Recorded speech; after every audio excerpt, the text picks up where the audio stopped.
নমস্কার, আমি প্রিয়া আর আপনারা দেখছেন প্রিয়া সিম্পল রেসিপি। আজকের রেসিপি হাঁসের ডিমের ভুনা। প্রথমেই আমি ডিমগুলোকে সেদ্ধ করে অল্প করে কাট করে নিয়েছি। এবার ডিমটা ম্যারিনেট করে নেব। তার জন্য দিয়ে দেব সামান্য পরিমাণে হলুদ আর সামান্য পরিমাণে লবণ দিয়ে ভালোভাবে মাখিয়ে নেব। এদিকে কড়াইয়ে তেল ভালোভাবে গরম করে নিয়েছি। এবার একে একে ম্যারিনেট করে রাখা ডিমগুলো তেলের উপরে ছেড়ে দেব। হাই ফ্লেমে ডিমগুলো উল্টে পাল্টে লালচে করে ভেজে নেব। আমার চ্যানেলে নতুন বন্ধু হয়ে থাকলে চ্যানেলটা সাবস্ক্রাইব করে পাশে থাকা বেল আইকন অল করে দেবেন। ডিমগুলো ভালোভাবে ভাজা হয়ে গেছে, এবার নামিয়ে নেব। একই তেলে পুরো রান্নাটা করব। ওই তেলেই ফোড়নে দিয়ে দেব সামান্য গোটা জিরে, দিয়ে দেব 2টা তেজপাতা, দিয়ে দেব 2টো এলাচ আর 3 টুকরো দারচিনি। মশলাগুলো লো ফ্লেমে কয়েক সেকেন্ডের জন্য ভেজে নেব। মশলা ভালোভাবে ভাজা হয়ে গেছে, এবার দিয়ে দেব একটা বড় সাইজের পেঁয়াজ কুচি। পেঁয়াজটা যাতে তাড়াতাড়ি গলে যায় সেই কারণে দিয়ে দেব সামান্য পরিমাণে লবণ। হাই ফ্লেমে পেঁয়াজ 2 মিনিট লালচে করে ভেজে নেব।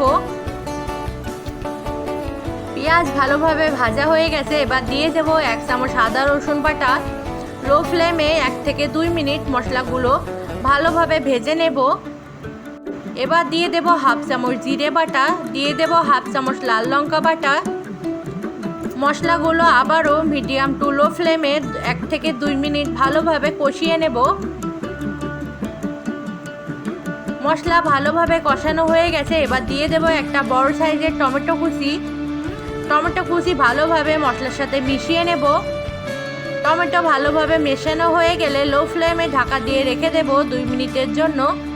2 মিনিট পরে ঢাকাটা খুলে মশলা ভালোভাবে মিশিয়ে নেব। মশলা ভালোভাবে কষানো হয়ে গেছে, এবার দিয়ে দেব 1 চামচ লবণ, দিয়ে দেব হাফ চামচ হলুদ। লবণ আর হলুদ ভালোভাবে মশলার সাথে মিশিয়ে নেব। মশলা ভালোভাবে কষানো হয়ে গেছে, এবার দিয়ে দেব 1.5 কাপ গরম জল। আপনারা যেমন গ্রেভি রাখবেন সেই অনুযায়ী জলটা দিয়ে দেবেন। জল ভালোভাবে মশলার সাথে মিশিয়ে নেব। সব কিছু ভালোভাবে মেশানো হয়ে গেছে, এবার হাই ফ্লেমে ঢাকা দিয়ে রেখে দেব 2-3 মিনিটের জন্য। 2-3 মিনিট পরে ঢাকা খুলে দিয়ে দেব ভেজে রাখা ডিমগুলো। ডিম ভালোভাবে গ্রেভির সাথে মিশিয়ে নেব। ডিম ভালোভাবে মেশানো হয়ে গেলে হাই ফ্লেমে ঢাকা দিয়ে রেখে দেব 4-5 মিনিটের জন্য। 4-5 মিনিট পরে ঢাকা খুলে দিয়ে দেব হাফ চামচ গরম মশলা। গরম মশলা ভালোভাবে গ্রেভির সাথে মিশিয়ে লো ফ্লেমে ঢাকা দিয়ে রেখে দেব 2 মিনিটের জন্য। 2 মিনিট পরে ঢাকা খুলে গ্যাসের ফ্লেম অফ করে দেব।